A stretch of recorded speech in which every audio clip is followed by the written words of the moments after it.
অসমৰ মুখ্যমন্ত্ৰীৰ নাম বোলে হাছিনা বেগম, এগৰাকী মিয়া মহিলাই এই কথাষাৰ সংবাদ মাধ্যমৰ আগত প্ৰকাশ কৰিছে।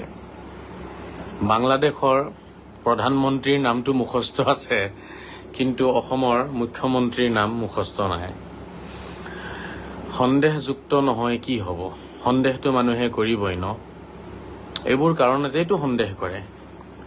আপোনালোকে ভাবি চাওকচোন, কি মানুহ যে আমাৰ সমাজখনত আছে, মানে বৰ আচৰিত লাগে ভাবিলে। অসমৰ মুখ্যমন্ত্ৰীৰ নাম হাছিনা বেগম, অসমৰ মুখ্যমন্ত্ৰীৰ নাম বোলে হাছিনা বেগম। বুজি পাইছে? এয়া হৈছে এতিয়া আমাৰ অৱস্থা। সন্দেহযুক্ত নহয় কি হ'ব? এওঁলোকক সন্দেহ নকৰিলে কাক কৰিব? সেইকাৰণেই এষাৰ কথা বাৰে বাৰে আমাৰ মুখ্যমন্ত্ৰী